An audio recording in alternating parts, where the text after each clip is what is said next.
is what brings us together today. Welcome to Blow the Whistle, and we will talk about shapes and colors tonight. Tell you what, we'll just talk about shapes and colors now. I think that is a good discussion to have right here. Shapes and colors? No. Another thing we learn at school is how to count. Can you help me count these cars? No. 1, 2, 3, 4, 5. Great job. It's game time. Blow the Whistle, your greatest little internet radio show everywhere you go. Always live on sportssoundchicago.com. Let's go.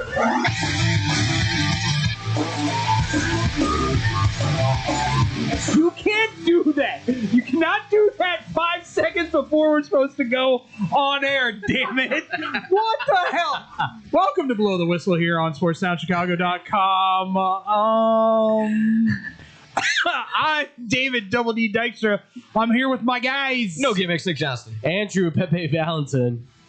I can't even look at you. Listen, I already had to deal with this on Friday. I got the crap scared out of me because some man with a mask that we know by the name of Scotty Kiefer decided to jump in front of me in the classroom. I think that would make him more pleasant to look at. I love it. I couldn't wait. I was out in Ohio, and he texted me. He goes, "We got the mask." I go, "Yeah, we do. Hell yeah!" He's like, "I'm gonna drop it off. I'm leaving the room." I'm like, "That's the first thing I'm gonna run to as soon as I get back." And sure enough, here it is. This is nice. I gotta say, nice. It does look nice. Feels decent. This is the Bears one was the only one as of now that I know that was sold out. So money well spent. As we get home tonight and the 10 o'clock news comes on, man in Chicago Bears lucha mask.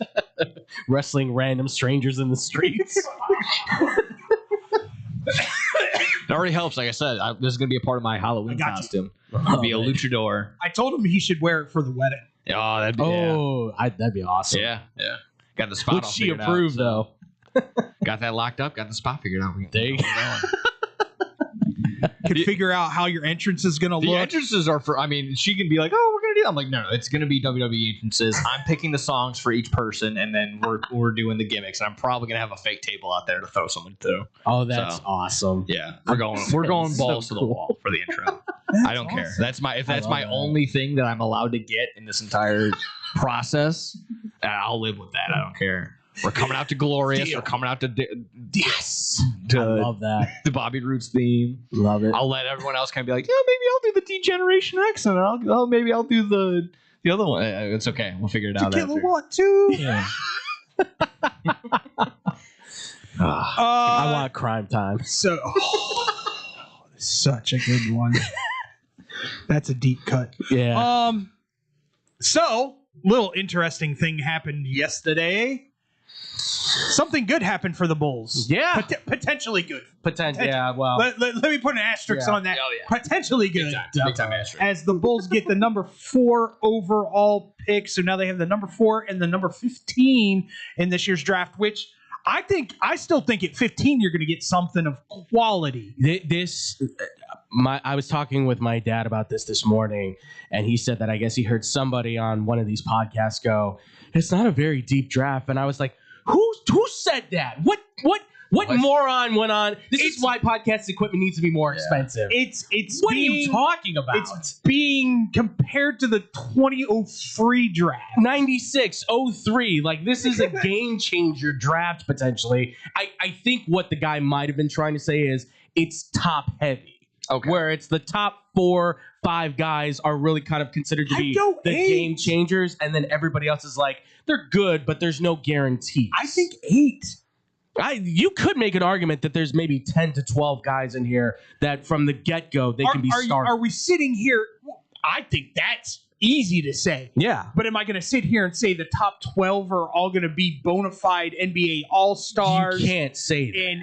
And legends and franchise players for their teams? Yeah. No. But guess what, Chicago Bulls? You're in the position to draft your next franchise player. One of 4. Yeah, I think we mentioned this, that this has been, if we already haven't already, like the most like NBA ready for the top 10 guys. Yeah, it has to be. These guys all came out of high school. I'd even go 15. I legit would go 15. I would say the first round. They can contribute immediately. Everybody in this draft could legitimately get a guy. If you have a draft pick, you could get a guy. Seriously. Like, throw a dart, you're going to hit talent. The fact that OKC has the 13th overall pick, too, by the way. Rich get rich. Thanks, Pacers. Yeah. Well, but by the way, the look on the guy that the Pacers had up there Sad. when the Clippers got that 5th pick and they knew they were out. They were so sure of themselves they were going to get top 4. Like, oh, it's top 4 protected. We got this. We were one of the worst teams. And as soon as they hit 5, as soon as they hit 5, there was some Pacers fan who was doing like the live reaction. Yeah. He threw his chair against the wall. He was so upset. That would be one to watch for sure. I mean, I'll be honest with you. When we'll get into this later because I'm now covering Cubs stuff constantly. But when PCA hit that home run to tie it and to go into extra innings, my hat may have been thrown across the studio. Just putting that one out there. Oh, man. But anyway, listen, at the end of the day, It's fantastic. to me, there's probably a potential of 3 players that are going to be there. 4, I would say. But yeah, 4. 3 that definitely 4, possibly 3, Yes. definitely. There are people out there that saying Cam Boozer could slip to 4. Yes. If that happens, sorry, Bulls fans, Cam Boozer is a Bull. Yeah. I don't think that's not a sorry. problem. Yeah. That's not an issue. To me, he's I don't want to. Yeah, I'm going to phrase it this way, and you can kill me later if I'm wrong. Okay. He's the least dynamic guy. He's the least surprising of the bunch because you expected this from him, right? You You're expect guaranteed a double every night. Yeah. He's his dad, but better defensively. I think with better feet too. Yeah. More nimble, more athletic because his dad was more of a hulker that could just kind of power Did through his brother people. decide to stay at Duke? Yeah, He did? Yeah. Woohoo! Wait, smart move. Smart move, dude. You get to play with, I think, maybe the most electric team they're going to have next year. And they're going to have a 16-year-old starting at center. That's crazy.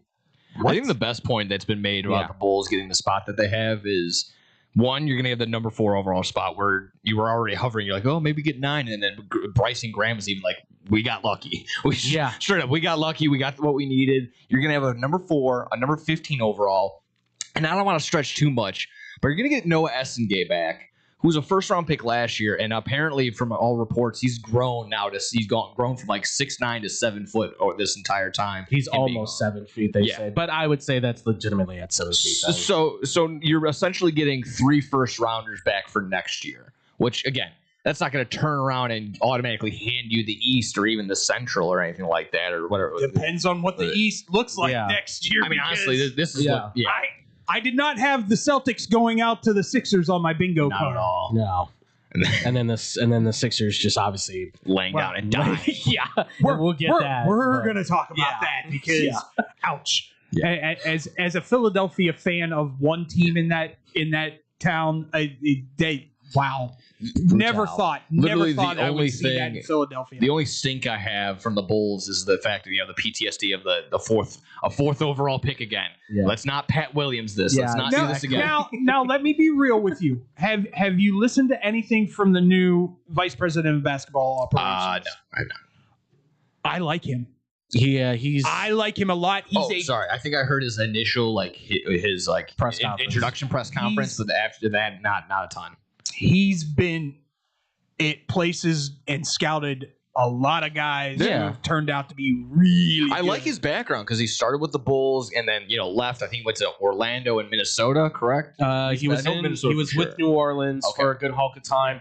He's credited with guys like Trey Murphy and Herb Jones. He's found diamonds in the rough, essentially, because these were guys that you knew were players, but you never thought they're going to be contributors to a team that could possibly fight for the playoffs. Yeah. And Nikhil Walker is another guy for Atlanta and all these who he's helped identify. So he's gotten credit for finding the talent. The one thing that I didn't like was that he came in with an acronym, which I was like, we've been here before. Slaps.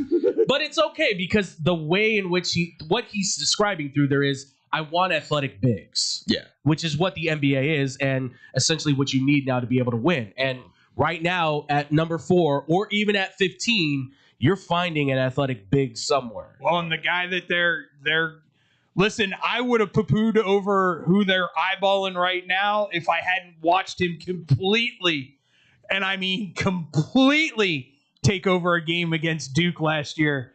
Caleb Wilson's a guy. And I mean, when I say he's a guy who can take over a game and just say, follow me, boys. That's been the consensus. Like, who every report since the number 4 overall pick has been announced. It's like, oh, how can Caleb Wilson come in and help the Bulls? This, that, and the other. Number 4. Why the Bulls have to take Caleb Wilson? It's just nonstop, just getting peppered with Caleb Wilson.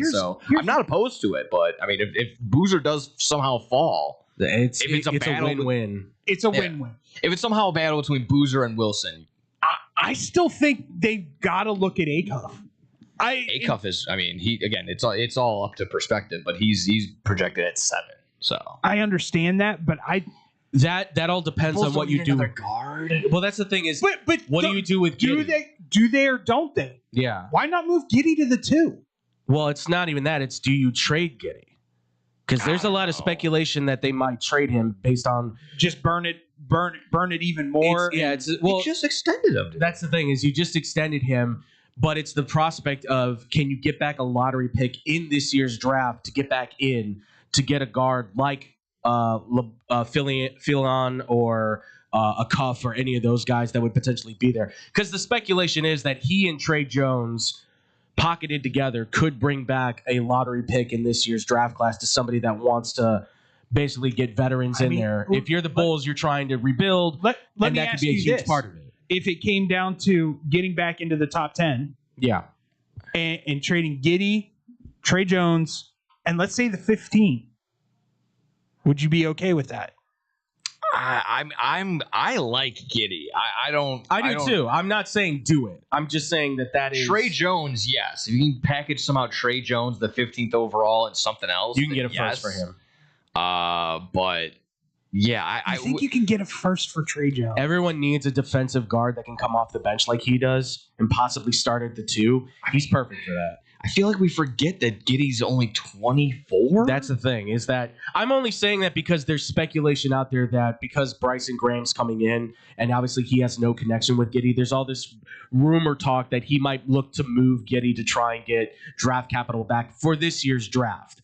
I don't think you should keep a veteran point guard that's been there, proven himself to lead the charge for this team. I would stay at 15. If you get 4 and you get Caleb Wilson, you've got your Kevin Garnett big man that can defend in the paint, right? If he develops a 3-point jump shot, he becomes better than Garnett. And we saw a statement today that said he's 23. His bar is Kevin Garnett. His ceiling is Giannis, which I think is complete opposite. Andrew and I looked at each other and went, Garnett's better than Giannis. I think by a bit of a, it's not by much, but there's a good margin where I think he's still better shooter. Yeah, I would say so for sure. Definitely a better shooter from the outside. Yeah, and he didn't take many. But then at 15, if you take Caleb Wilson, that secures your big man power forward. I think you then can go guard, where you can go LeBron Filan, or you can go with, I don't think Burries is going to be there. He'll probably be gone by that point. But Mikal Brown Jr. might be there, potentially. I don't know if he falls that far, but he could possibly. The guy I love is Dalen Swain from Texas. Because he can play the guard, play forward. He's 3-and-D, defensive guy, 6'8", 225. Yeah, the one I'm looking at. I like him as they have him just missing out. They have him at 13 in Miami. So Bulls would just let you already said they got at least the one that I'm looking at. LeBron Filan. Yeah, and I know they like him a lot. Wegler's not getting out of the top 10, right? No, he's not. No way. If the Kings aren't taking him, like you said, the Clippers are taking him because they need that start the action guy, come off the bench, eventually be the starter. 25, 30 point a game, and he can be that guy. He can be an automatic bucket. Right. But if I'm the Bulls, I would say load up on defense. Swain defends the perimeter and the post as a forward guard that you can switch off with. He can defend the 1 through the 4. Wilson can be your down low, rebound, pass out, score inside, throw up layups too easily, alley-oops. That secures a toughness, a flexibility athletic-wise, and also gives you scoring too, because they both are like 18, 20-point-a-game scorers coming out of college. This one has Jaden Quaintance going to the Bulls at 15. I don't like that. Yeah. That kid's all potential, but no, he was out for so much at Kentucky. And he jumped out, too, from Arizona State to go to a better spot at Kentucky, but never contributed the way he needed to. He's a pogo stick, but I'd rather... I wouldn't take anybody from Kentucky No. coming out this year. They did not gel as a team at all this past season. Mark Pope is on the hot seat. Say whatever you want, but now that Billy Donovan is out there, if they came out soon and said, we're firing Mark Pope and we're going for Billy Donovan, would not shock me one Penn bit. State. Yeah, exactly. But Penn State. I'll throw this out there, too. If there's a shot that Darren Peterson falls to them at 4 for the Bulls, I'm okay with that. Do you think there's huge concern about his love of the game? I think so. The whole creatine, I took too much creatine, and that's why I was cramping, and that's why I came out of games. No one's gonna buy that excuse. Yeah, that's it. That's what he said in an interview. Yeah, he was taking high volume creatine, which is what was leading to his cramps, which is why he was coming out of the game halfway through at Kansas. I've heard that's what he really said. bad. That's up there. Whether that's legitimate or not. His game is too NBA ready to say pass on this guy. Everyone says Kobe. I don't want to jump there, but he looks so much the part of that kind of player. Yeah, it's if he's there at 4, I would take him if I were the Bulls to secure that too. Though, man, Trust me, you don't want to take a guy that's going to be taking plays off. But when all you have to do is just focus on basketball and not worry about the classroom stuff. Let me put it to you this way. And this is where I think the whole Kobe thing just goes down the pooper. Yeah.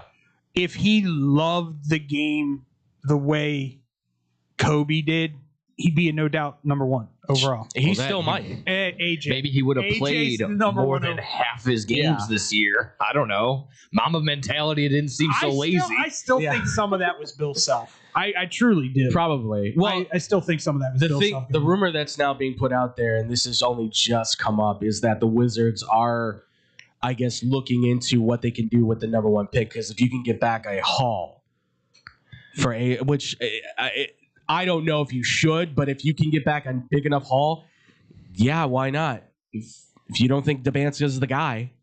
Just to get back on Darren Peterson, were there any reports that, okay, maybe it was the coach saying, oh, you got to sit out. Was there any reports that saying it was like he was really adamant and fighting his coach to really get in that game? So, okay, there's no heart and dedication. I don't want him. Yeah. Get out of here. I know.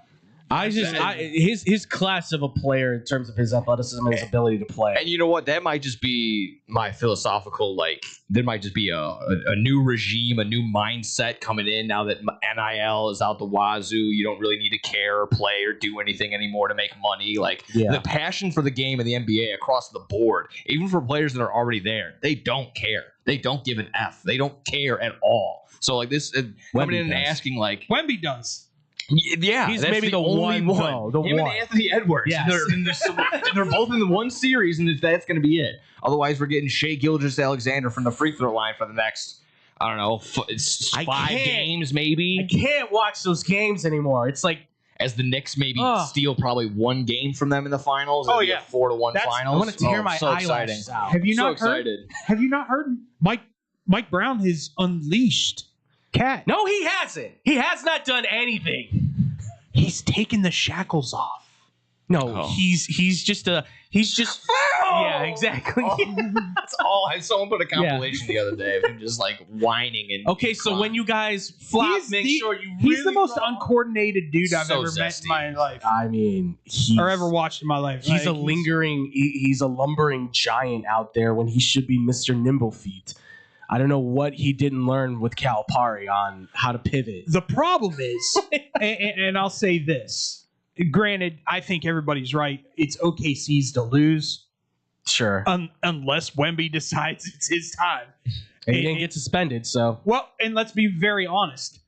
OKC has had a tough time with the Spurs this year. The matchup is tough for them. Yeah.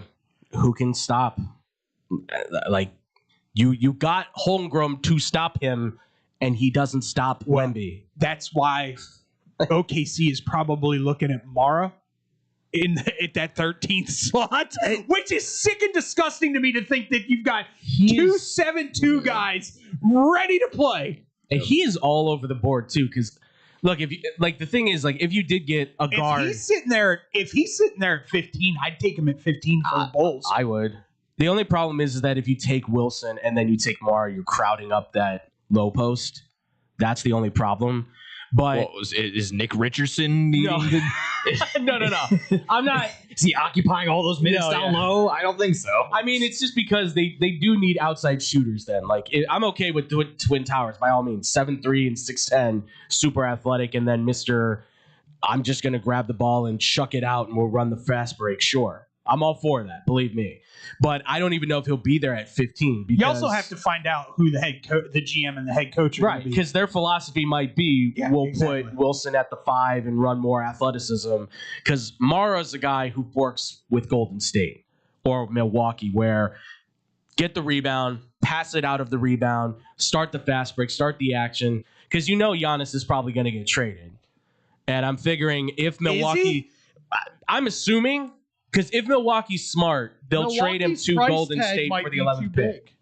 For who? For Giannis? I would say so. I mean, more obviously added, but get that 11th overall pick. Because if you want a franchise player in Milwaukee to restart things, this is the draft to do it.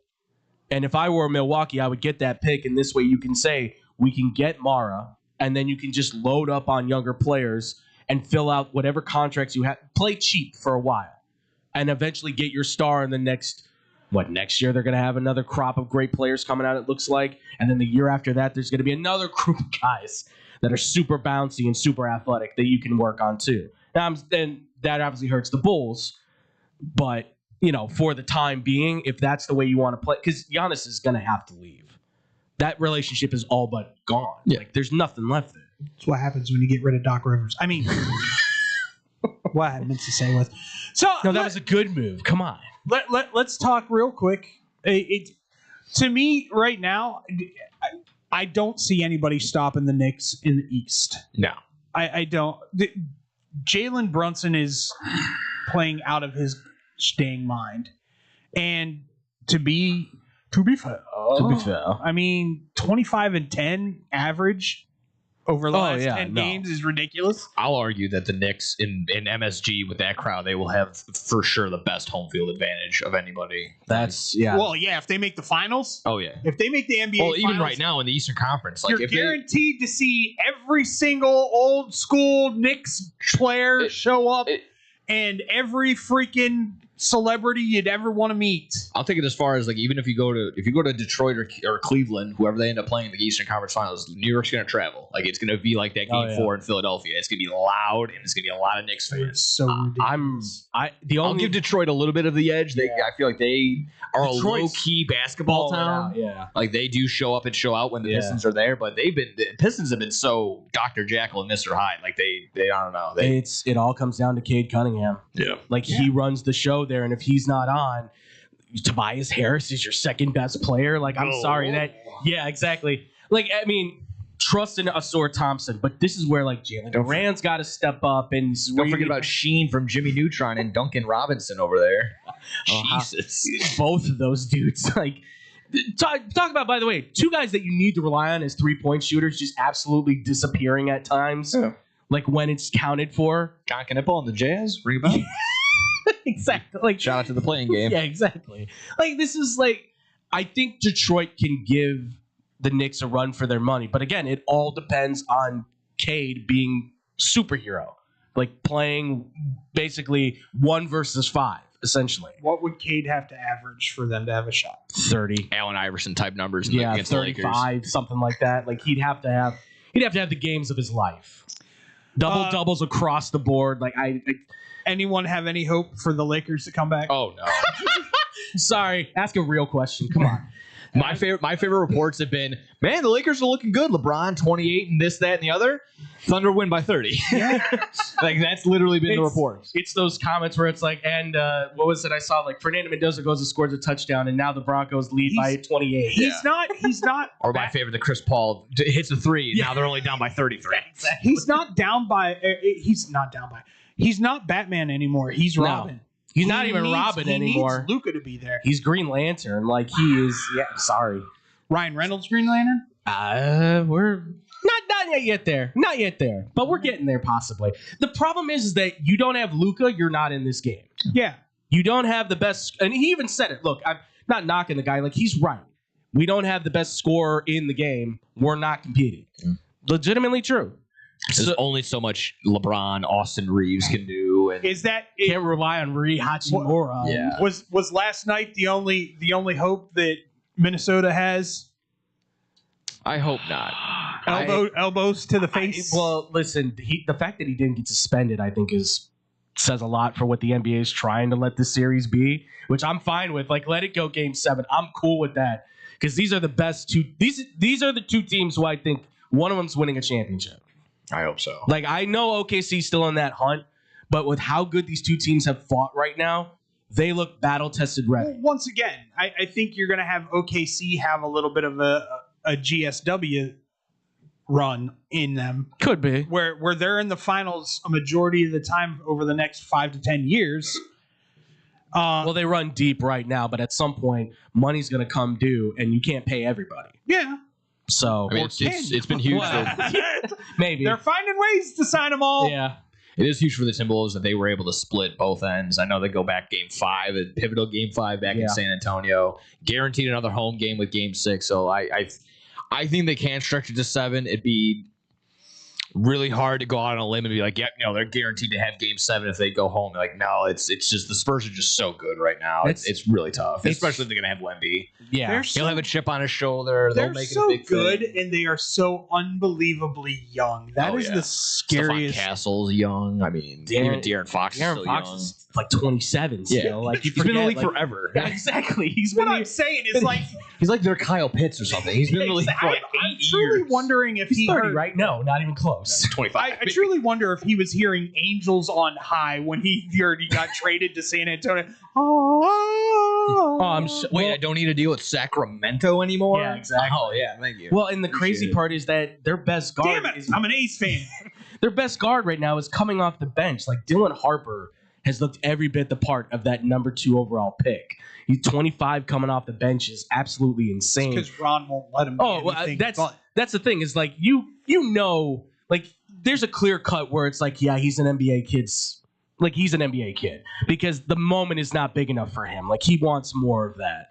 And he's his dad. Like, Ron Harper always wanted the ball in his hand. And like, Timberwolves can pull it off, but Julian Randle needs to show up and play defense big time. And Rudy Gobert, and Rudy Gobert cannot be afraid to attack Wemby.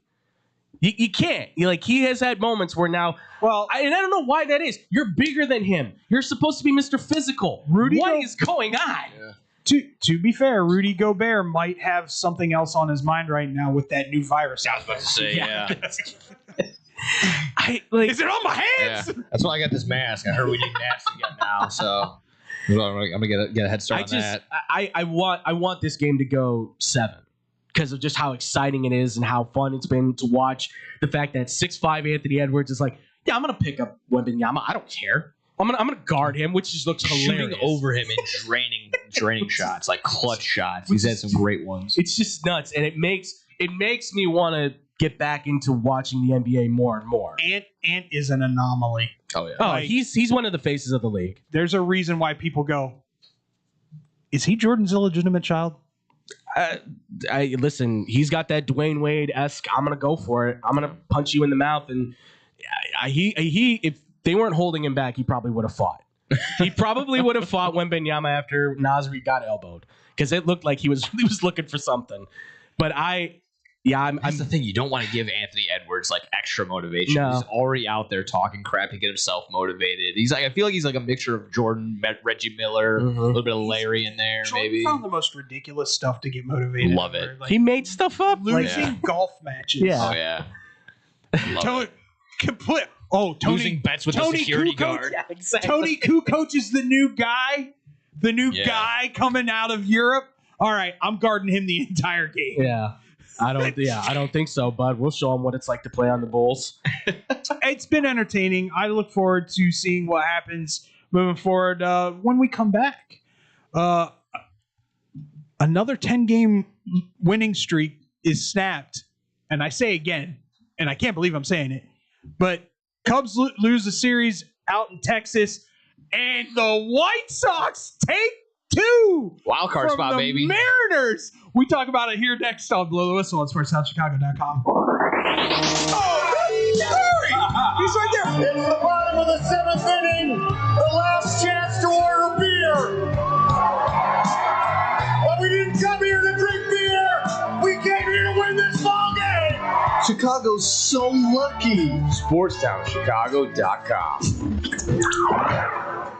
1, 2, 3 into the 4. Pizza at your house and you can get it at the store. Uh-oh, here we go. Chicagoland area. Little Caesars is heating up for the summer. Try our new Crazy Puffs, $3.99. Walk in or delivery. 7 days a week. 4 p.m. to 8 p.m. Filled with cheesy mozzarella, pepperoni, pizza sauce, buttery, garlic flavored drizzle, Italian herb and Parmesan seasoning, deep dish Detroit style pizza, $7.99. Super cheesy bread, $5.99. Hot and ready combo, $12.99. And for your daily deals, go to LitCaesars.com. Oh, Little Caesars with our crazy puffs and cheesy dreams. You light up my soul with your pepperoni schemes. With every slice we share, with every moment we did in this piece of love affair, so you didn't hear that just here. You don't want to miss out on these delicious deals. Visit your Chicagoland area Little Caesars today.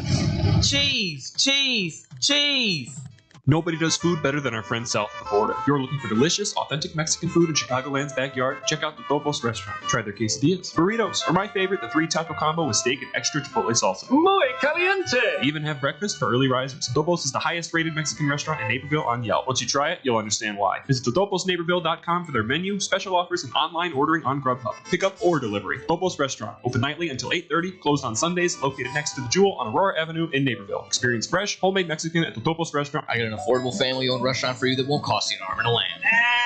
It's Goodies in River Grove. My Goodies order never changes. A gyros, not a gyro. Smothered in sauce and hot fries on the side for less than $9. If I'm really starved, I'll add a chicken kebab to my order.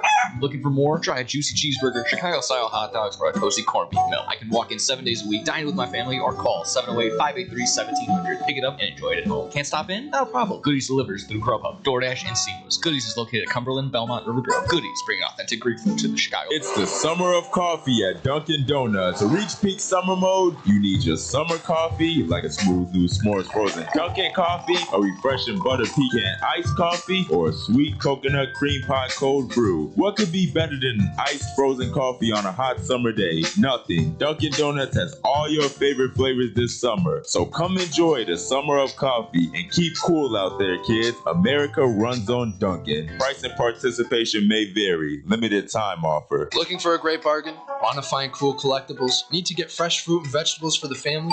Come on down to Swapo Ramen. 3 great locations, 42nd and Ashland in Chicago, Melrose Park in Ulsa, with hundreds of indoor and outdoor vendors selling clothing, tools, electronics, and much, much more. Have stuff for sale? Become a Swapo Ramen vendor and turn your hidden treasure into cash. Visit their website for market days, hours, and vendor information. Go to swap-o-ramen.com. Swapo Ramen, the first name in flea markets.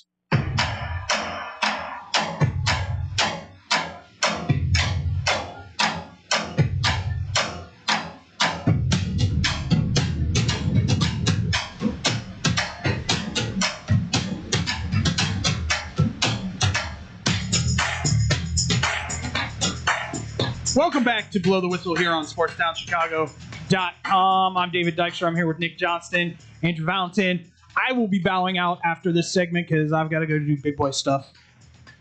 He's quitting. Bro, if I haven't... Listen, the sunshine that has been blown up my butt over the last 2 weeks... that's good. Has been nice. Yeah. It's been refreshing. It's always good to hear some good compliments and get that stuff every once in a while. The belief in me is out of bounds. True to roof.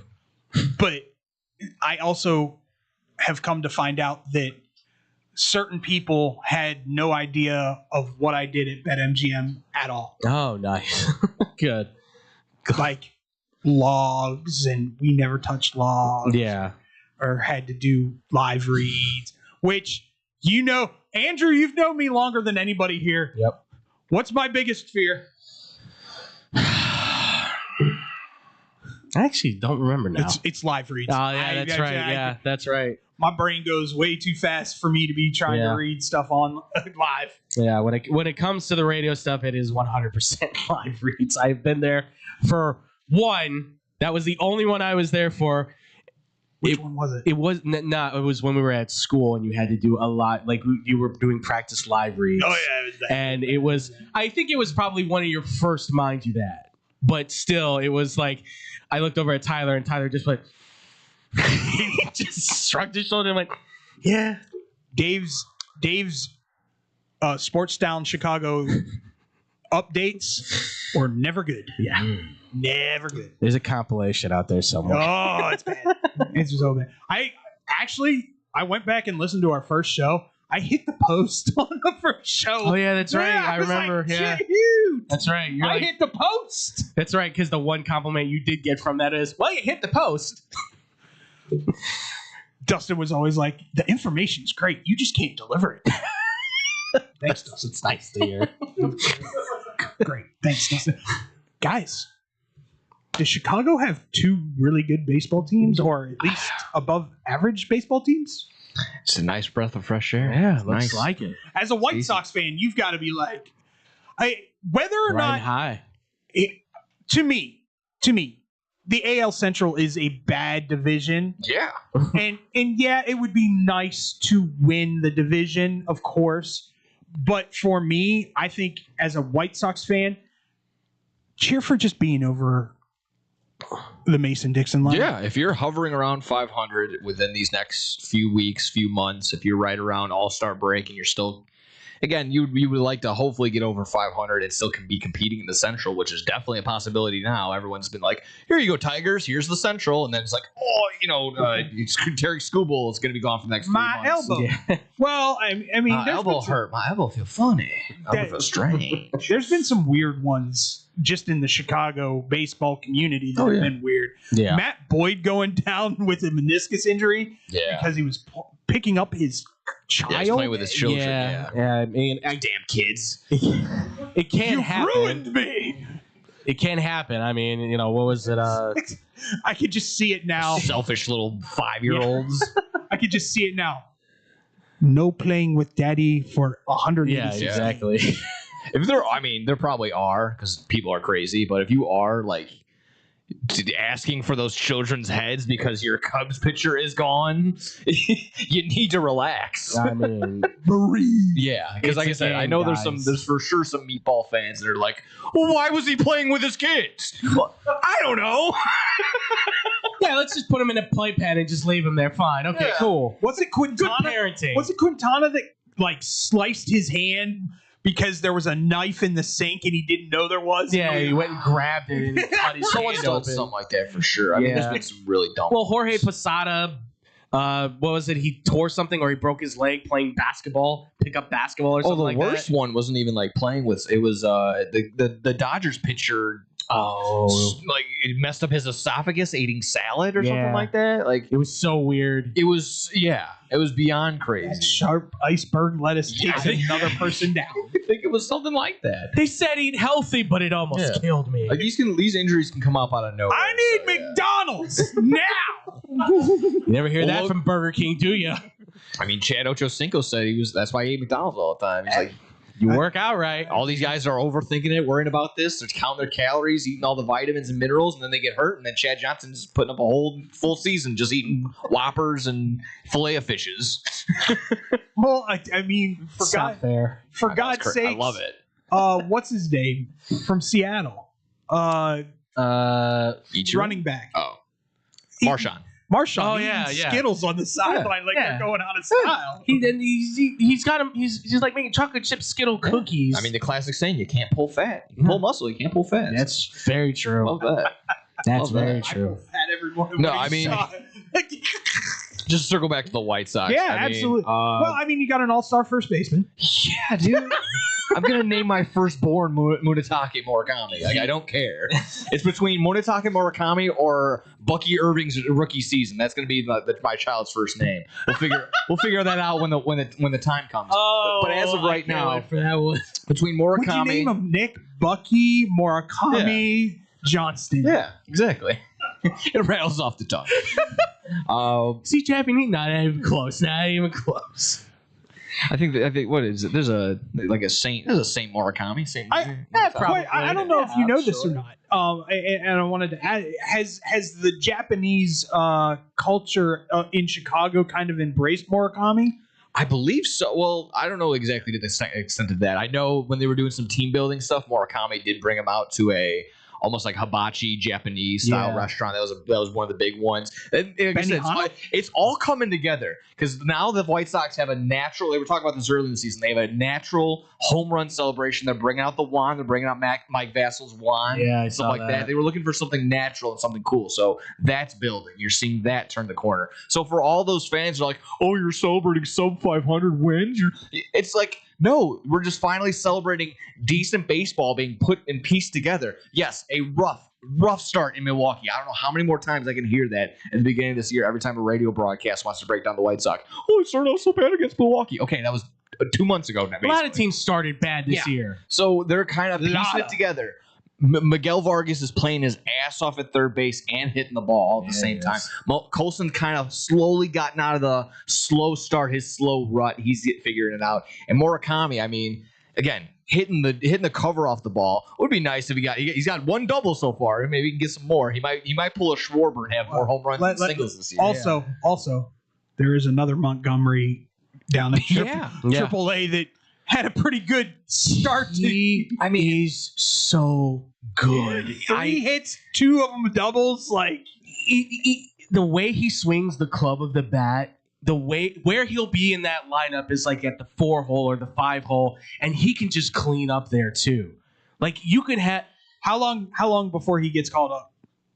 Another month. Yeah, I'd say another month. You got to get him some at bats in major soon. And the pitching's been nice too. Yeah, I don't want to get off the whole thing of Braden just right now, but like Davis Martin, gets a no decision yesterday because they come back and take the lead in the 8th. Yeah, but he only gave up a run. He gave up a run. He's at a 1.7 ERA right now. The matchup was rough. Oh yeah, exactly. Luis Castillo is no. That's the thing. You still went up against one of the better guys in baseball and matched up with him, and everyone would go, "Okay, we know him." Yeah. Davis Martin. Everybody's got a name like that. Well, it happened in the Cubs game too. Yeah. J-Mo had a really good game. Yeah. Other than a bad call. Yeah. Right. Which yeah. Marquis broke that down, and you saw him tag him before his foot hit. Oh yeah, he was out. They called him safe. Whatever. It's done. It's over with. But like him going up against DeGrom, and like it was funny to hear. I didn't realize. Do you know the stats on DeGrom? He got his 1900th strikeout. Yeah. Do you know how many innings? No. 1,500. Oh my God. How? That is so obviously the quickest to that by a mile. 254 games, I believe they said. I mean, it shocked me when I was like, "How old is he? He's got to be 34." And Nick was like, "No, he's 37." And I was like, "What do you mean he's 37?" Like my brain couldn't process. Like he won't be the biggest, but he could be a potential what if. Like what if he just stayed healthy his entire career? Yeah. He would have been just astronomical. Cy Young's across the board. Got astronomical numbers now. That's what I'm saying. They were talking about it yesterday that he's a future Hall of Famer. I mean, he would have lapped himself. He would have been like the Ichiro on the pitching side, basically. I don't know. That's you maybe can't that's a bad count. 1,900 strikeouts and 1,500 innings. I mean, there are lesser pitchers in the Hall of Fame. I'm not denying that, but it's just we know the prickliness of the Hall of Fame voters. That's the problem. That's why they need to take it out of the writers. Yeah, there really should be an age limit on the writers, I think, around here, along with other systems of action here in this country. I'm just saying. But, you know, there should be an age limit on a lot of things. On radio. A lot of, that too. Please and thank you. I mean, I was going to say Antonucci, too. I've been super... His approach at the plate is incredibly He's such good. a firecracker. Yeah. I love it. By the way, the energy he brings. He's just so patient at the plate. He waits for he's not rushing to try and throw the club. He's waiting for the pitch. He's looking for a specific hit. And he's not hustling. Yeah, and he's going from Columbus, correct? I believe so. We had a caller call yesterday and say, little known fact about Antonucci. He had I want to say a buffalo chicken horseshoe every day for a year while he was in coma. That's a beautiful meal. I love that. And what, the kid's like 180 pounds soaking wet, maybe? That's like, what I was saying. He doesn't look that's big. A small ass kid for what he's eating. Born in Springfield, Illinois. Okay, so it was down in Springfield then. It was down in That Springfield. definitely sounds like a Springfield kind of food. Just throw everything on a bun. I don't know. Let's eat this. I've really enjoyed him now leading off. Like I said, You still have the number 1 pick. That's awesome. Yeah. And I don't care what anyone says. They're taking Cholowski, and he's going to sign with the White Sox. Well, even his agent came out and said whatever came out is true. He said 50 bombs. Who doesn't want him? If the Sox sign him or the Sox draft him, he will sign with the White Sox. You want to know why it was wrong? Because Bob Nightingale reported on it. Yeah. That's only fair. I mean, it's only fair. Bob Nightingale has kind of been... He's only been wrong about, I don't know, everything that he's ever talked about. He's like Raleigh right now. Is he getting like Mel Kiper? Yeah, we're getting there. We're getting there. Because I love me some Bob Nightingale. I'm a huge Bob Nightingale fan. He's friend of the Bet for the Cycle show. Yeah. But he's starting to lose really a little bit of his grip on reality on going, geez, I don't know. Would you really want to... It's like, dude, you're getting an opportunity to go from UCLA to a big league ball club that's going to pay you $12 million. Well, yes. I mean, we can talk about it now because we're talking about, Bob Nightingale, Zach Gallen on the Cubs. We can talk about the Cubs. Oh, wait, Zach Gallen's not there. Yeah. Well, that was a guarantee, though. Where that came from. That was a guarantee, remember? Yeah. Interestingly enough that you bring up the Cubs pitching. Yes, the defense has been lights out. Yes. Out of this freaking time zone. But you said earlier this year they could probably have the best defense. And right now, that pitching isn't going to sustain itself. And Justin Steele's had a setback. You have Matthew Boyd now with the meniscus thing. A couple other guys down there have had setbacks as well. What's going on in the rehabs that they're having setbacks is a big question. God bless Shota Imanaga. Yeah, I'll say that He's much. kept them alive. Jeez. Him and Cabrera both. I'll give Cabrera credit too. Like he's bad keeping outing. them in the Everybody's like, "What the hell?" I mean, he's guaranteed for at least 4 or 5 of those a season. 2 good, 1 bad. Probably going to be his notion all throughout the year. But he's been absolutely when his breaking ball's on, there aren't many people that can touch him. And even when it's loose, the way that defense has been playing, he still has some saving grace behind him. The way they're tracking the ball in the outfield, the way that they're playing within the parameters in that infield now too, like they are. I don't know who decided to bring Martin into the mix for the Cubs, but God, was that awful. Yeah, he got DFA'd the next day. Yeah, well, I would too. I mean, you got shelved. Yeah, you got absolutely bombed. And even his pitches that were in the strike zone weren't close. No, he was barely touching things. I don't know anything about him, but I'm pretty sure that probably was like nerves just kicked up probably. And when you're off, you're off. Like, I mean, every pitcher said it. Like, if you don't have your stuff that day, I'll say this much. Palencia has lived up to his Venezuela World Baseball Classic so far. He's looked dominant. Ball's burning out of his hand right now. The big surprise for the Cubs, though, is Ben Brown. Ben Brown has been pitching lights out. After Hall was talking all that smack on him like last year. Once again, it's having a pitching coach that just sees the smallest of things. Well, yeah, it's the little adjustments. Hey, you're tipping this pitch by doing one little itty bitty thing, and it's comforting to know too that you've got the team behind you to help save you if things get out of hand. But he has been the cardiac Cubs for a week I had to deal with. Yeah. I'm gonna give you guys perspective on this just because it's been somewhat topical. Some people have brought it up. Some people are worrying about it. Some people are just like, it don't matter. Just the idea that all this interleague play, now being a part of it since 2 years ago now, is it weird? Do you not like it that the fact that the Cubs have only played 2 divisional opponents, 1 series between the Pirates and one 4-game series against the Reds, and now they won't see their next Central Division opponent until the 18th, and they still haven't touched the Cardinals. They won't see them until the end of May. Okay, I would have an issue with it, but I remember how unbelievably drawn in to MLB I was last year when it came to the end of the season last year. I think they might be doing that, maybe on purpose to an extent. Because then you were like, oh God, they've got 5 games with the Reds, who are 2 games or like Milwaukee. The last like 2 series of the season were like deciding factors on who's going to the playoffs and who's winning the divisions. Like, I'm okay with it because I think it does. Like, look at the Cubs right now. Like, they're riding high. The White Sox are doing great. So if they continue on this trajectory, then you figure by the season's end, we could be looking at it going, all right, here we go. The last series are in place. They're competing against divisional opponents. Might all determine who's going to the playoffs, who's going to win the division. I could see if I've been battling with it internally 50-50 to the extent like I'm looking at it from the White Sox perspective of like, I'm glad as a fan that they're playing more teams and like I'm not going to go to the ballpark and only see the Guardians and the Twins and the Tigers for the next 6 months. But again, it's like I wish they were either more often closer together or just like, more people realize, okay, these divisional games, no matter what, when, where, when, why they happen, they're going to be super mega important. Like it's not really felt like that as of right now because it's like, oh, cool, great.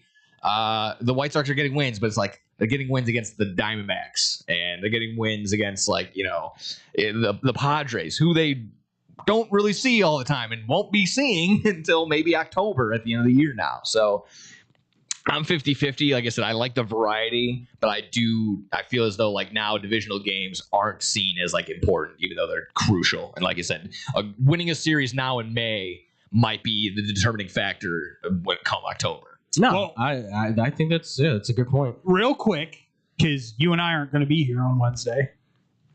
Yeah, that checks out. I was trying to remember why. Note. Note to you. Yes, thank you. Any predictions for the Crosstown Classic? I mean, my heart would hope that the White Sox take 2 out of 3. I think it's probably leaning more towards 1 out of 3. But just staying competitive. I mean, just really. You just want them to be competitive games? I really just want to be competitive because, again, it's like you look at these guys' numbers. Like I'm already looking right now. It's going to be Cabrera versus Adam K, which not thrilled with that. But Tyone versus Davis Martin. That's going to be a nice edge for the White Sox there. Yeah. And Colin Rea versus Eric Fetty. Well, Eric Fetty hasn't had a crazy year yet or at all. That's good. I feel like he's been going out there. That's 2 guys that are plugs. Yeah, he either gets beat up and he'll give like 4 in the first inning, and then it goes scoreless in his rest of the time, and it's just up to the White Sox to get back into that game or not, and he goes with a no decision. Or same deal, he goes scoreless through 5 and then gives up 2 or 3 in like the last, and then he gets the boot and then gets the loss. So it's really tough for Eric Fetty. He hasn't been in the most competitive games just yet. Ray's been solid, giving up maybe 2 to 3 runs a game for the Cubs. So. Yeah, I'd lean 2 out of 3 for the Cubs. Yeah, because I think that Tyone, he could have a solid out. The only benefit I can see is right now they're playing. They just got done in Texas. They're going to Atlanta. They might get smoked by Atlanta. That's because Atlanta's like rolling through everybody on a tank right now. Like nobody can stop them. You said they possibly have the MVP and the Cy Young on that team. Yeah. That's how. I mean, they're doing this all basically with Acuna being mediocre. That's what I'm saying. He's not doing anything outstanding. No. He's just a guy right now, and they're doing just. You might have prime Spencer Strider again. Like it's getting crazy. Yeah, Drake Baldwin has just been out of this world. I'm super impressed with him. I would say Cubs take it, but I think it's close enough games where you go. It's a sweat for the Cubs. It's entertaining, and it gives the White Sox fans and the clubhouse because they're going out just playing fun. Like that's the thing. Yeah. White Sox are just playing fun. The Cubs are trying to compete and win the division. Like they've got stuff on their minds that they got to do. The White Sox, it feels like they're competing, but at least the ball club feels like we're having a good time, and we win. Yeah, I think the mindset changed a little bit when you saw Randall Grichuk get added to the White Sox. Yeah. You're like, oh. They're adding a veteran. They're not going and calling up a young guy like, hey, let's give him some feels. No, they're getting a veteran because they're like, hey, we can make a little bit of noise right now. Yeah. Let's play a little bit. All right, cool. Cause some mayhem. And he takes the home run solo shot to basically that was beautiful to tie it up yesterday. Who had Conforto as being the clubhouse guy for the Cubs this year? I said that they should have signed him. I just did not feel that he was going to be the guy that's like the glue because. He's never been the guy that's the glue. Glue guy. Yeah. He's always been Mr. kind of like, he's ruffling feathers. Boys, what are we talking about next segment? What do we got? I think next we're gonna probably do a little bit off the rails and have some fun on that. Yeah, Sounds good to me. Because I had fun watching some wrestling stuff, but obviously I might be the odd man out. By the way, watch the Shawn Michaels bio doc on Peacock. Yeah. I enjoyed it. Okay. I enjoyed it. I'm a Shawn Michaels dude though, so that's fine. It's one of the greatest to ever do.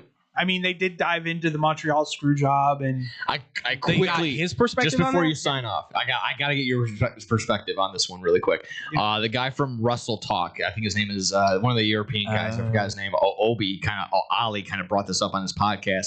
The idea of like back in the day in the Netflix, WWE Network, we were kind of like in our small confined spaces, and WWE can put out these documentaries where they're like, you're bending the truth a little bit now. But now they're going out on Netflix, much larger audience, not a lot of true wrestling fans there. So how do you feel about the WWE murking the waters on a documentary, saying this is all basically true when it's not, and then putting it out to the mass audiences? And then they came back and they're like, oh yeah, Hulk Hogan made wrestling. They could have never survived without Hulk Hogan. And you're like, oh, why'd they get on him so much?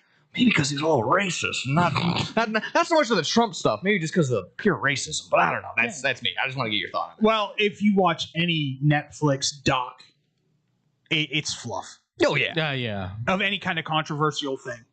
That Hogan one was the Florida one is the best example I have. The Swamp was just fluff. That's Urban Meyer having, I want this in there and I don't want that in there. I want to talk about this and I want to talk about that. Hogan documentary was exactly what that was. Hogan's like, I'll talk about this. I'm not going to talk about that. We're not going to talk about the whole sex thing. Yeah. Like, I don't want to say it's dangerous, but there will be a lot more people now that are going to be like, oh, this was true. Oh, that didn't happen. Like, it was Vince's idea. No, it wasn't. It just because the documentary said it was Vince's idea? Because Hulk Hogan lied to you? Like, I don't know. He is. I mean, but that's that. He was approached to be in Metallica after all. That's we right. have to remember that. That's right. He also worked 380 days a year because of the time changes in Japan. My apologies. I forgot about that one. So always take Hulk Hogan's word for it. Absolutely ridiculous. Boys, have a great rest of the show. Yes, sir. All right. Well, ladies and gentlemen, when we do come back here, we are going to go off the rails. We're going to be talking everything and anything that is out there happening in our lives. We hope you guys, we'll see you guys soon here on Blow the Whistle on SportsTownChicago.com. I sound a little cocky, but I think we're legends in Chicago. We really are. SportsTownChicago.com. We're all looking to save $1 these days, right? Well, Pino's Zone Man is the perfect spot for pizza lovers with the $10 and under menu that'll make your taste buds and your wallet happy.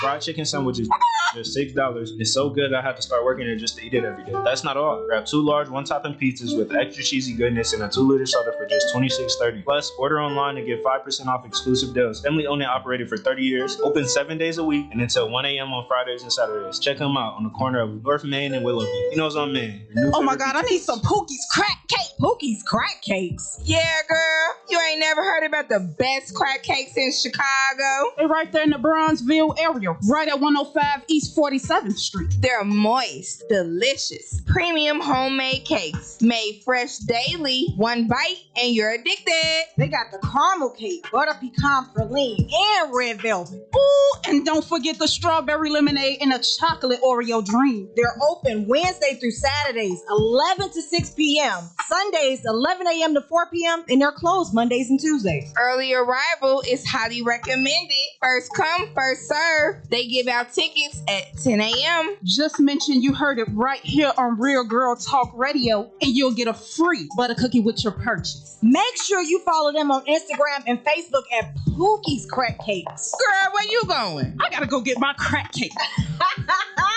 Let's go. Looking for a great bargain? Want to find cool collectibles? Need to get fresh fruit and vegetables for the family? Come on down to Swaparama. 3 great locations, 42nd and Ashland in Chicago, Melrose Park, and Alpha, with hundreds of indoor and outdoor vendors selling clothing, tools, electronics, and much, much more. Have stuff for sale? Become a Swaparama vendor and turn your hidden treasure into cash. Visit their website for market days, hours, and vendor information. Go to swap-o-rama.com. Swap-o-rama, the first name in flea markets. There's only one place to watch your favorite sports team and have mouth-watering pizza. Come on down to Moretti's Pizzeria, where you can get a pizza for half the price every Tuesday. Try out our delicious varieties of pizza, sandwiches, and much more. I don't know about you, but a gooey mac and cheese pizza with a size of cheesy mozzarella sticks and watching sports sounds like paradise to me. Stop by at one of our 12 locations near you. We're open 7 days a week, anywhere from 10:30 a.m. to midnight. Visit our website, Moretti'sRestaurants.com, for delivery, catering, and even private parties. Moretti's, we bring the fun. Get money for that old car sitting in your driveway today. No more insurance payments. No more playing taxi for your friends and your family. More room in your garage with Winning Auto Record. Winning Auto Record comes directly to you and takes that problem car away and off your hands. Call anytime, day or night, at 888-555-0910. Or go to winningautorex.com and we will take that junk off your hands in no time. You win, we win with Winning Auto Wreckers. Blow the whistle. Going off the rails. The train!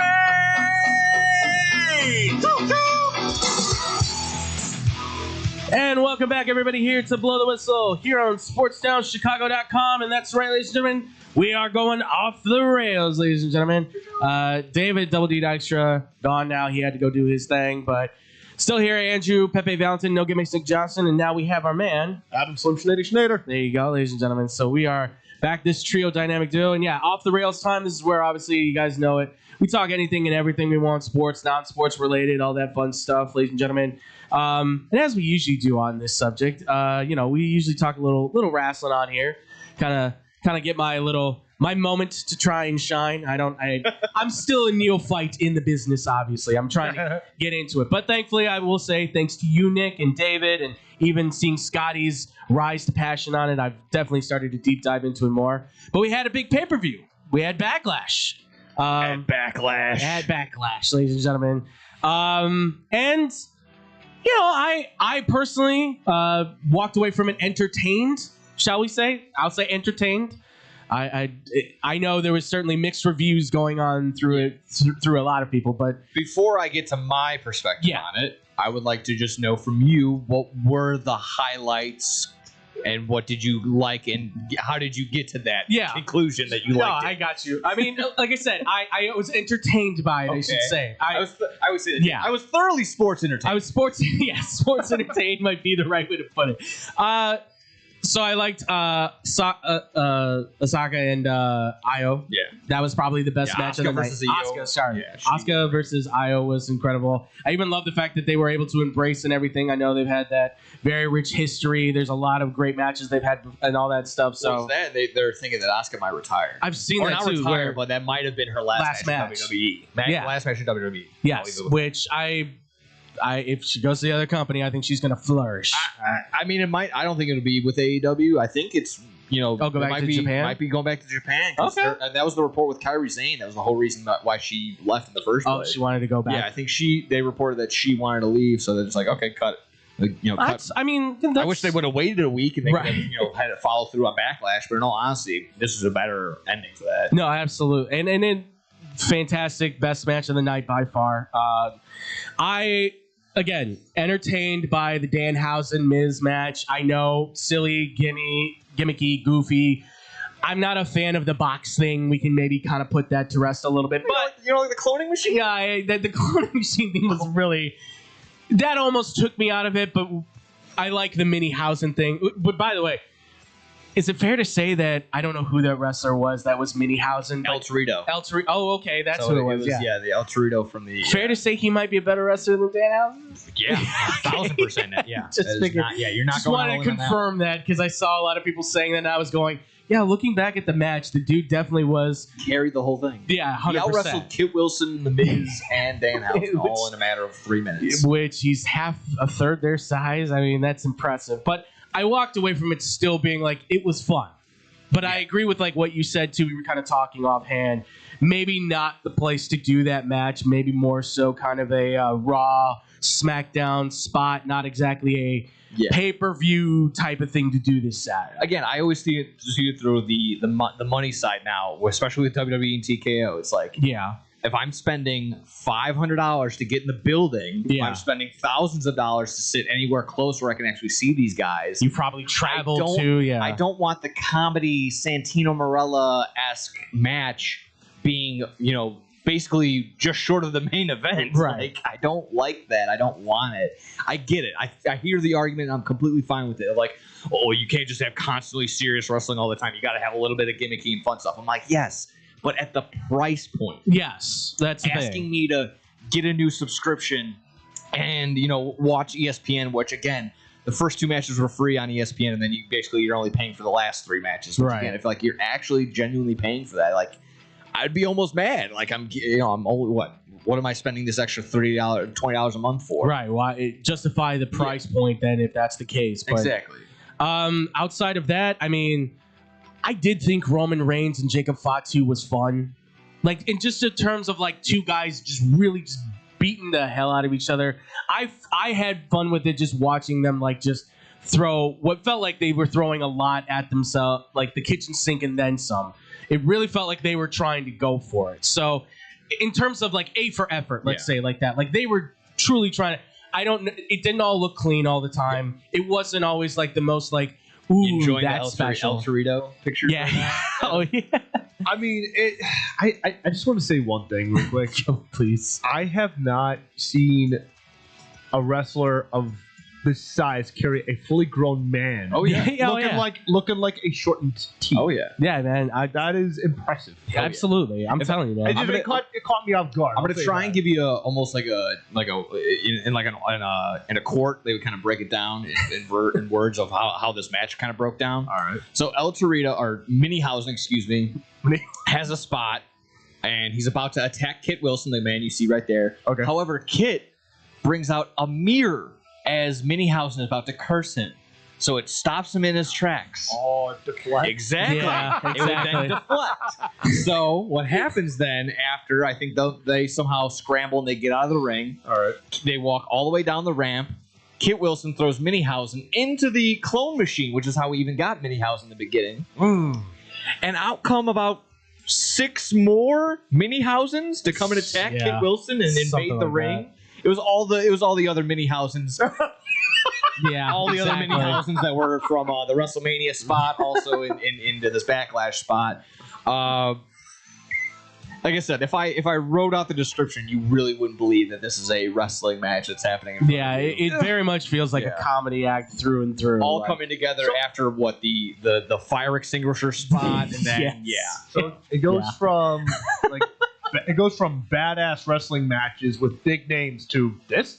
Yes. Essentially, and that's where I know people are having the problem. And like what Nick is saying is where when you're spending that kind of money for the tickets and the travel and the merchandise and all that stuff to get this kind of match, you may enjoy it, but it's like, am I really paying all this money for this moment? And that's where like you kind of lose a lot of people. Where do you want the focus to be? Do you want the focus to be on the new hot comedy act, or the fact that, well, I don't know, Oba was just kind of sitting on his couch. He doesn't have a storyline. He doesn't have a feud right now. Maybe get that ball rolling. That was where I kind of lost me because Trick Williams, Sami Zayn, I thought they put on a decent show, and the whole Braun Breaker, Seth Rollins. I'm right there with you guys. Like Seth may need that whole Hurricane where he lands on his legs, and I went, he broke his knee again. He's gonna break his knee again. It's gonna go. Like he looked like it. He looked so stiff and so like unwilling to like sell. Because the thing about some of these storylines, and I've heard it from you guys, especially you, Nick, on Bad Karma Wrestling. Check it out. But you got to be careful with these storylines because if you're gonna make some money, or if you're gonna make it like somewhat entertaining at least, it's got to hit with the audience as well. Absolutely, yeah. 100% your audience has to be able to buy in to does this story, because they will tell you if it's not working. Roman Reigns is one of the greatest examples, I think, of that, where they were trying to shoehorn him in as the hero, as the babyface, as we want this to be the guy. He's The Rock's cousin. We want him to be the man in charge. And the fans booed him incessantly for like what, 5 years almost, or something? Yeah, for years and years and years. And then finally they said, all right, enough of this. We're going heel with him, and everybody.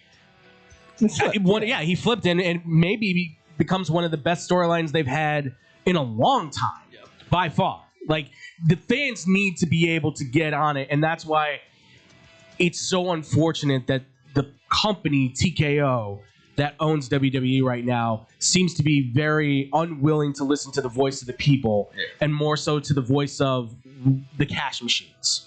And I was okay. I'm not like, okay, it's not, it didn't ruin it. Like, Backlash was already pretty bad. Like, Fatu versus Roman, it was what it was. Like, trying to get over Fatu more as that, like, you're almost unstoppable monster kicking out of the Superman punch at one. Trying to be like Umaga kind of style. Like, you can't beat a little me. bit. But then again, like, it's just like, what, an exposed turnbuckle and a spear is what did it? Yeah, it's you gotta figure that out. That finish was not. Yeah, I was not okay with that. First time he's been pinned in over, I don't know, 2 years, I think. Somebody said something that, crazy like that. And then, just for it to end with us sitting there like, wait, so like, Fatu comes in after and he attacks Roman. So, like, so is Fatu trying to be the heel, or are we supposed to feel sympathy for Roman? Like, I don't. Yeah, that's because Roman is like a hybrid of both a face and a heel all at the same time. It's like it's a mixed spot. It's like, how do I? He's a heel that you can love. Yeah, what's my motivation here? How am I supposed to feel with this? Like, is Fatu trying to become the head of the table, the tribal chief, or is like, but is he the guy that we should love, or is it Roman? And I'm with you there. Like, that's where I came off with, like, look, I was entertained by this, but going down the road, what's the storyline? Because that's where I think we've talked about this a lot, right? It's, do they have a plan past a certain point? Yeah. Do they have structure to say, from here, this is where we're trying to go? Because it feels like they're just kind of taking it day by day. Here's my text right to Scotty as soon as I was done watching Backlash, or I was in the middle of it. I was just coming off, I was just getting back done from work again. One of those things where, like, glad I was working during. Right. Yes. Yeah. So I go, here he goes. It was only 2.5 hours long, ? SmackDown was longer than Backlash. I don't even think ChatGPT is writing this stuff anymore. An AI bot would be much more creative. What a joke. That's what I texted this guy. I don't disagree with that. And he goes, at least the gingerbread memes have been good. That is true. That is an actual conversation. That's very true. I mean, like I said, I did walk away from it, just like turn the brain off, entertained from it. But when you do deep dive and analyze it, and, again, I'm still getting back into it, but to try and understand then, like, what's the direction for everything that they're trying to do with this, I understand where you're coming from with your frustration on WWE, especially. I mean, I have now, like, this more than ever. Yeah, this was just like, what now? Another message I sent to him, I go to Scotty, I go, as a guy that likes, crapping on WWE every time they do something bad, I'm just like, this is getting sad and pitiful. Like, I can't even, like, enjoy running laps around and making fun of them because it's just so bad. Absolutely. And then the announcement of the Cena Classic. The announcement itself was pretty strange. Was it necessary to be there? Did it need to happen at Backlash? Like, at Backlash. Yeah. Like, that's again another thing that felt like you could have done this on Raw. Yeah. You could have done it on SmackDown. I felt the more he explained, the less I understood. Yeah.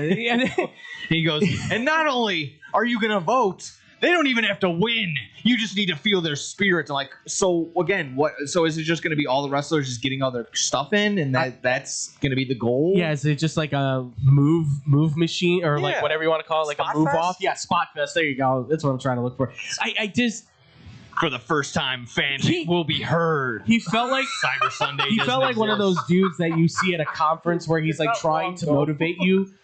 But or he's trying to sell you like something like, you need to be a part of this brand. You know why? Because you'll be a millionaire. Yeah. And here's how you're doing. It's like, oh, it's a pyramid scheme. And he's like, it's not a pyramid scheme. Like, I don't. It was weird, and I love the fact too that somebody put out there. They're like, John Cena got retired by Gunther, but yet he's been on more PLEs than Gunther. That's actually a great point. 3 times compared to 2 for Gunther, which I'm just like. Yeah, and was like, I thought we were done. What happened to take a break? One thing I'm also just listening from you guys is there's more whys than how are they doing this and where do they come from? Like the aspect and the awe of WWE has just been poo-pooed and crapped on, basically, like you said, by TKO and all that. Yes. They've lost the plot. Absolutely. I mean, and that's the thing is that they've got such amazing talent that's now come up. And I still think there's some talent that they still haven't even tapped into in NXT that they can get their hands on. But with guys like Obafemi, like Javon Evans, like Trick Williams, I'm throwing Carmelo Hayes in there. Now you brought up Sol Ruka. You've got a lot of great individuals, both men and women's, that can definitely, I think, be game changers and names for years to come through this company that are all very young in their primes, or at least coming into their primes even. But for some reason, it's like they don't seem to know what to do with them. And that's the sad part, because you should have all kinds of ideas. You should have a box of ideas just for Obafemi, just for Trick Williams, just for Javon. There should be like, we should be able to go in there and be like, we can do this and we can do this and we can do this and this. And you should be able to line them all up and say, for the year, this is what we're going to do. And it seems like they're kind of being like, all right, so what are we going to do tonight? Yeah. So what are we going to do today? And it shouldn't be like that. You should have a plan in place, because no plan means that these guys eventually may fall away. And that is, you do that, there are fans that are going to abandon you. As they already are, but they're going to start leaving out the door real quick. And all that money you've been making is going to start to shrink. And unfortunately, that might be the only thing that gets them to say, hey, so what are you guys saying in the... What's the audience saying again? Excuse me, can you guys talk to us? We want to hear from the audience. Like, oh, no, sorry. Did you not hear? They're not listening to the silent... the silent, the loud minority online. When it's everyone I ask, it's just like, hey, is this good? And they're like, no. Why? Anything you're watching good? No. I don't, and I've never understood that. Like, you ask for response. Any company that does it, you ask for your fans or you ask for your audience to respond. And when they do, you just kind of go, what do they know? Yeah. They're just the ones that buy your product, that buy your merch. Hey, guys, what do you think? I think it's bad. Well, who asked you? Yeah. Like, you can't suddenly turn the tables and be like, you don't know what you're talking about. Like, you guys are out your depth. I don't even know what other words can say other than corporations really do suck sometimes. They just really do. I mean, again, it's so funny. One final thing. Just all those cuts, and then you see Forbes list of who made the most money. It's like Ari Emanuel from TKO. Yeah.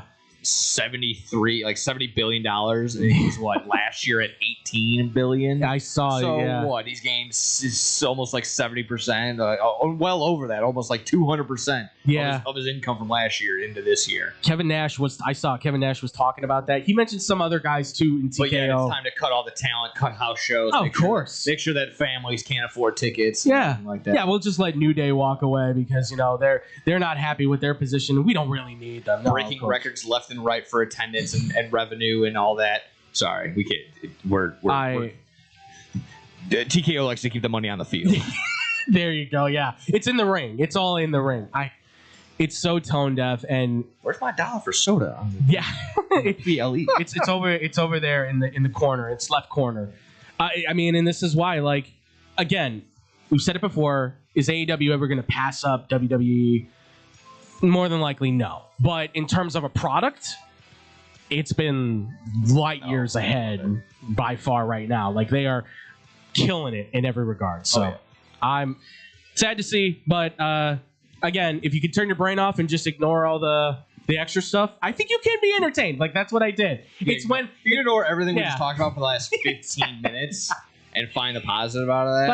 I did. Sure, yeah, you can have a great time. I turned my brain off. I watched wrestling and I was entertained. Once my brain came back on and I started analyzing things, because like I said, working with you guys now, I start to get that way. You watch and you go, that was fun, and then your brain goes, oh wait, how does that? Wait, how does? And then all of a sudden you're trying to put the dots together. And it's like, this doesn't make any sense. So. It's 50-50 with stuff like that. Unfortunately. The only one I don't want to know if on a negative note per se. No, yeah. I want to get to this one just because it was fun. The 76ers PA went ahead and retired.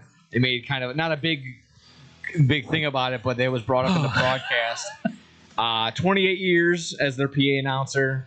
I just thought going out like that, going out the way that he did, the 76ers owe him the world. Like going Yeah. out, like lost by like almost 40.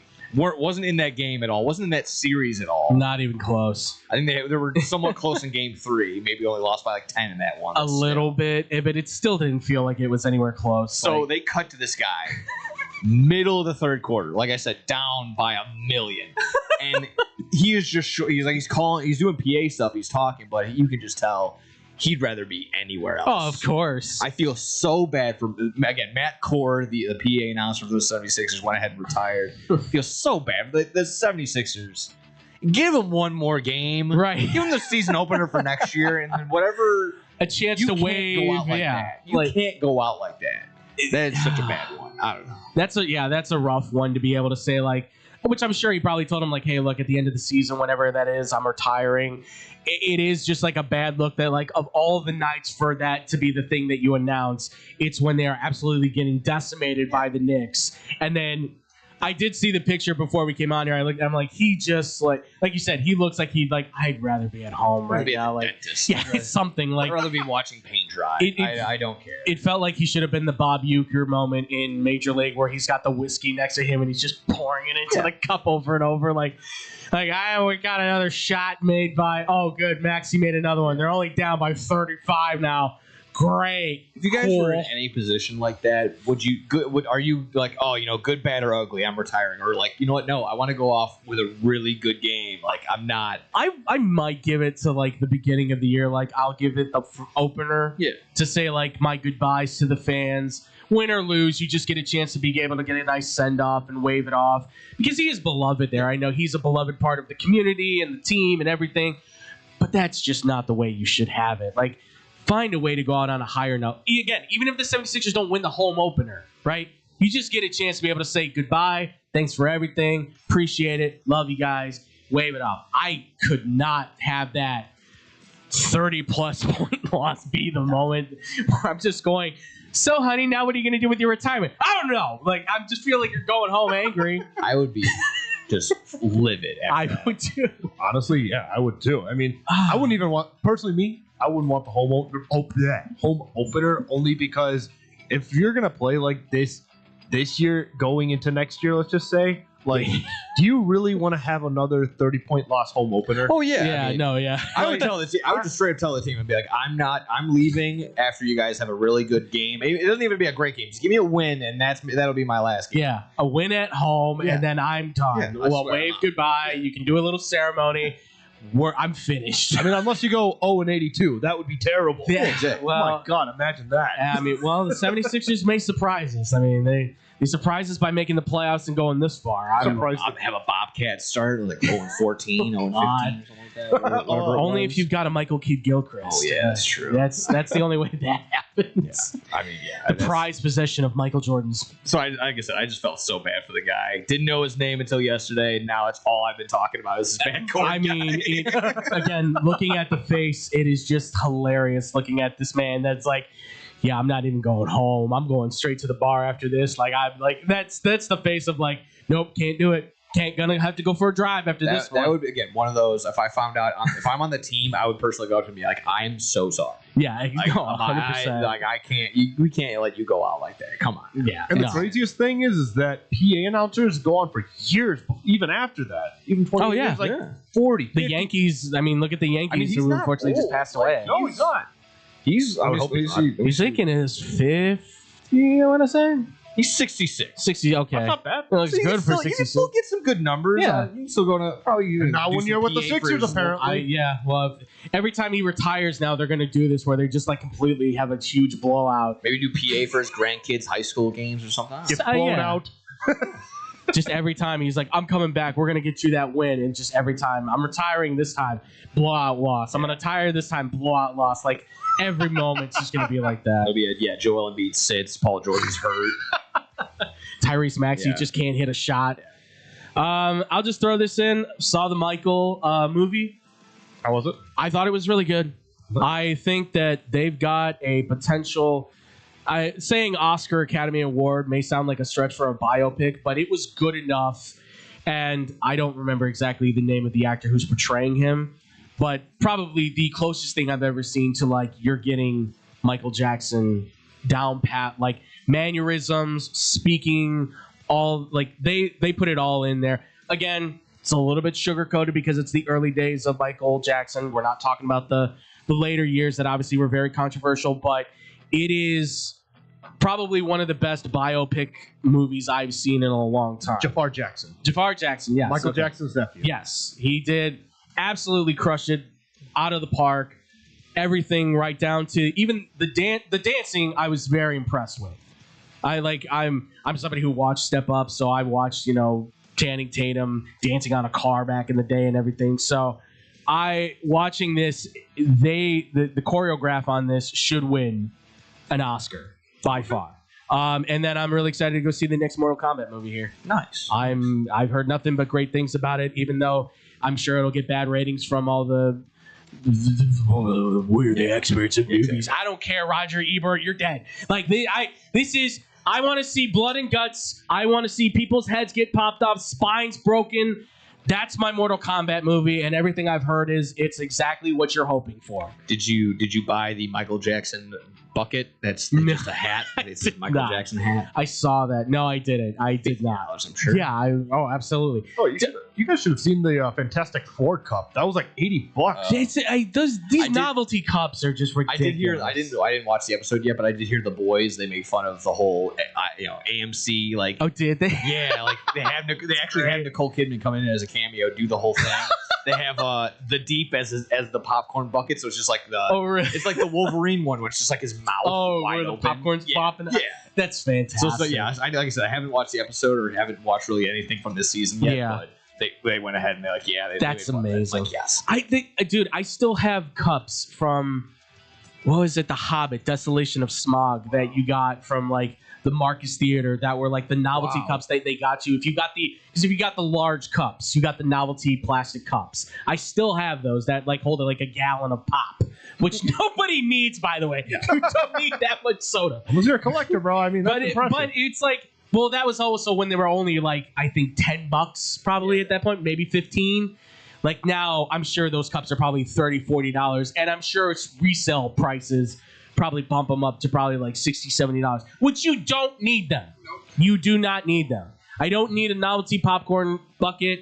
I've got my throwaway bucket at home that I use, a bowl. It's a bowl that I use.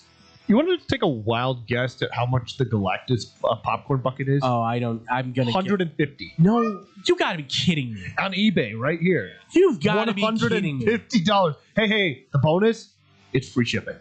Oh, better be. Why do you need that? Why? Some of these arcade, they're just getting ridiculous.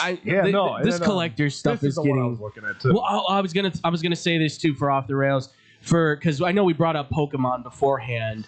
I actually found a story recently that in Japan there is a card shop that makes people take a test on just basic Pokemon knowledge to keep out the resellers who go there just to buy the packs. That's awesome. I love that. Yes. I love that idea, and I think that should be promoted everywhere. Yeah.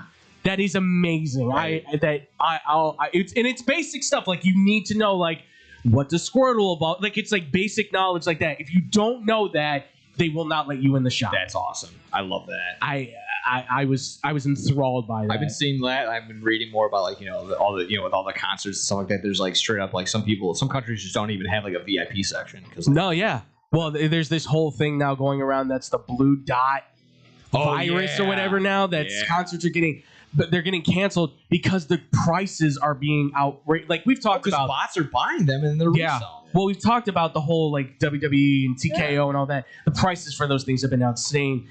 The Taylor Swift, I think, canceled a tour, and I think a few other artists have canceled them because the money is just ridiculously too high. And then I was going to bring up the World Cup thing. $13,000 is going to be the price for the big seats. $13,000. Yeah. Holy moly. If you want the finals, by the way, if you want the finals and you want the prime seats, you're pushing almost six figures for some of those seats. And that's I can't fathom how you're going to do that. It's extra. I don't want to get extortion from the bank. FIFA's corrupt, man. It's in a again. I don't want to get on my soapbox and get all full on, and all that, but in jazz, but like in a society where we don't really, encourage savings, and all we do is constantly consume and spend and spend and spend. This is so dangerous. Oh, we're so dangerous. We are reaching a point where, I mean, I talked about it with the whole gambling thing. Like when you add on the fact that people are spending so much money already, and that was just on betting. Add on, you need to buy groceries and all this. It's this idea that you haven't gone to Disney, you need to go into debt to go to Disney. No, you don't. Yeah, exactly that. Like, gotta spend on trips, go to this, go to that. You better go there. You better spend $1,000 on Taylor Swift tickets. Like, it's just like, no. FOMO has really poisoned how about us. being able to, save up for a house? Yeah, make a living. Feed your kids.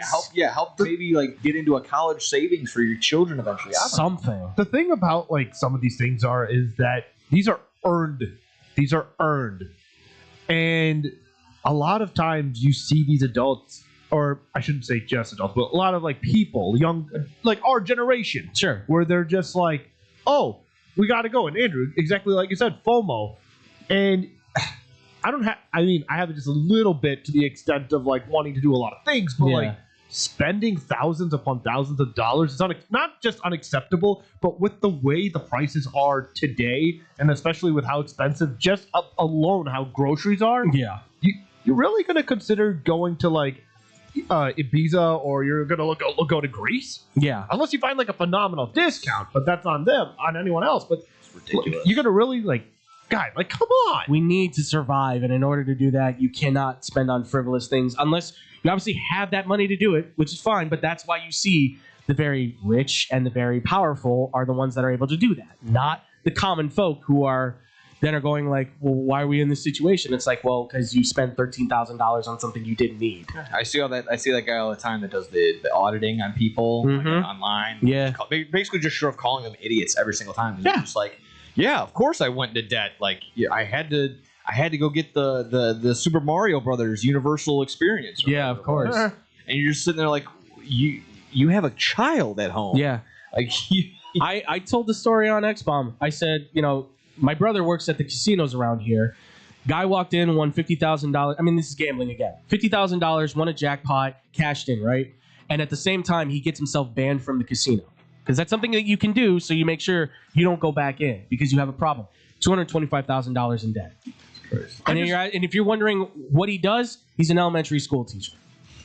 So he can be an elementary school teacher for the next 400 years. And probably essentially, yeah. Like that. That's where we're at, unfortunately, right now. And it's like, yeah, of course we can't afford these prices. That I don't understand who can. And here, I just looked up like a trip to Ibiza. Very beautiful place, but it's lovely. Oh, yeah, I've heard. Country, I'm very geographically dumb. Central America. Oh, yeah. 1,100 to 3,000 per person. No, absolutely That's not. ridiculous. Absolutely. When I went there once, and it cost me like $500, and that was back when I was just fresh into my 20s.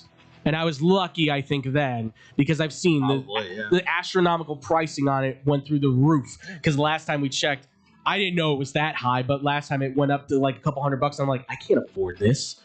I can't even afford to go to Lala anymore. I'm sure change is obviously seasonal with stuff like that. I mean, Vegas isn't dumb. They know when events are happening, or even anywhere. All hotels and all that stuff. They know when stuff is happening. So, and here's another thing. I mean, I know I keep adding onto it, but like a 2-week trip to Europe, 3,500 to 6,000. Not happening. Yeah, 100 to 300 per day for flights.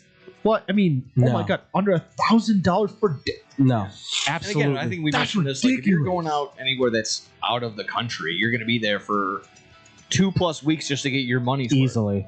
And if you're doing that, yeah, it's crazy. It's not. I mean, finding phenomenal deals for a out of country trip like Europe, going to Asia, wherever. That's hard to come by nowadays, especially, again, with the rising costs. Yeah, the whole, travel and see the world and all that kind of stuff. That's a great pipe dream, unfortunately, with, again, how things are. And we're not going to get into that whole discussion and topic because that's not this show. But just obviously, we're at a point where we definitely need to, like, cool our jets. And everyone needs to kind of think about priorities more than anything. Make sure you have food in your fridge and a home.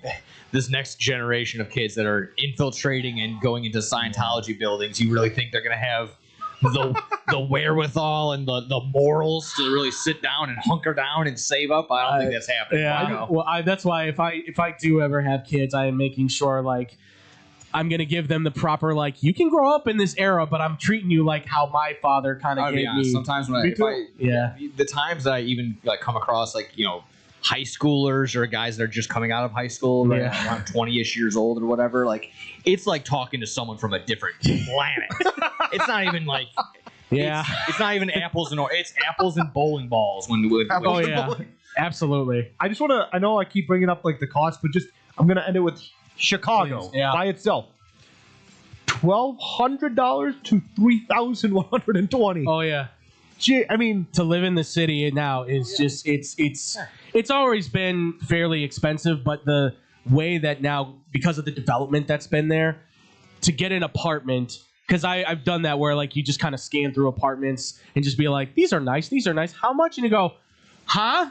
Yeah, exactly. I'm like, that's not even that great of a neighborhood. And even in Alabama, funny, yes, there's shockingly good areas of Tuscaloosa. Yeah, but it's true. If we're looking at apartments, you probably saw some down there. You want to guess just how much it is per month? Just $2,500. Yeah, $2,500. I know it's within. It's ridiculous. It is ridiculous, but it's within the college town. But I've seen some even out. Like if you go to Birmingham, if you go to the suburbs of Birmingham. Oh yeah. Oh my God. I mean, they're beautiful. Yeah. It's a beautiful place. It is. Yeah. I've seen a few of those because a buddy of mine was thinking about going down there, and he's like, "Not doing it. $3,500 a month. Not going to do it. That's insane. I'm not going there. I thought it was going to be cheaper in the South. No, not even close." It's just such a weird dynamic. It's like a heartbeat monitor when it comes to the prices going up and down. It's like what? Like you see that price, you're like, That's why I'm very much stressing like making sure we get the scheduling on this stuff good, because the drive there and back, I checked my gauge on my gas and I was like, oh man, I just spent $40 on filling my tank up and I'm already like a third way gone. Like I don't need this. Like I hope everybody. Tough times are here. They're gonna probably be around for a little while longer. Hopefully, though, there's a way that we can all kind of come together and find a way through it. So, but that's gonna do it for our show, ladies and gentlemen. We gotta get out of here. Off Wednesday, back Friday. Yeah, absolutely. Please stay positive. Try and be positive, and hopefully, positive things will happen to you. I know we didn't really end on a very positive note, but the hope is there that we can all have positive things happen for us. Absolutely. Well, let's end positive. We're gonna have dog season coming up. Absolutely. Dogs start on Friday. I can't wait. I know you probably can't wait either. The actual season getting going. You're gonna have fun, dude. I'm really excited for you guys. Once we get in the swing of things, I mean, it's just gonna be baseball from here on out. It's gonna be a lot of hard work, a lot of dedication. So hopefully, absolutely, I'm excited. I mean, I'm working the cameras right now just because like a couple of times the attendance is a little low, just because we had to go there. You start from the ground up, man. And it's a fun time no matter what. Absolutely. It absolutely is. When it comes to the writing down the stats, that is a Drew and probably you thing to do. Yeah, I mean, I've done stats, but yeah, Drew. Yeah, hopefully Drew. Stats is always fun too. Well, Drew, believe me, it's easier because Drew does work for right. He does work baseball, so and he loves it. So. But no, don't count yourself out. Take every opportunity, Adam. I say every opportunity to learn everything in there, because you never know. Job may come up, and that experience may be enough to get you in the door. Yeah, that's fair. So my goal is going to teach as many people and as many things as possible. So I was able to get 3 people on replay last year. I feel like they've been doing a decent job. So I just want to say one last funny thing. I remember, was it the last game we were doing? It was just me, Esteban, and Andrew Scheid, and we were working the cameras. I just remember Darius was up there in the booth, and he was directing. Yeah, he was directing. Did a fantastic job, by the way. But my mic was just kind of going in and out, and I just heard like replay clock, and then all of a sudden, like for like a solid 5 minutes, I didn't hear something, and then all of a sudden I hear. Darius unfortunately has a problem where he's done that a lot of times. I can say that knowing I've worked with him before. He's had that where he's I've been on there directing as I've been on camera, and all of a sudden you just hear. I just hear him eating like chips. Like I'm like, are you eating peanuts or something? And he goes, "Oh, my bad." And he puts his mic up. No, he's awesome. He's a fantastic director. Yeah, dude. Worst case, as always, shoot like you're live. That's my exactly. Always. Yep. Ladies and gentlemen, Friday, Bad Karma Wrestling. Come check it out. Nugget Mixon Johnson. David, I don't think he said will be there, but our boy Scotty, he should be there. You'll be there. Scotty Kiefer will definitely be there. I'll be here as well. X-Bomb Sports also will be there as well on Friday, so be sure to check that out, ladies and gentlemen. And as always, we love you. We appreciate you. Thank you all so much for watching. We'll see you next time. Peace out. Chicago Sports for sure. SportsTownChicago.com. It's the summer of coffee at Dunkin' Donuts. To reach peak summer mode, you need your summer.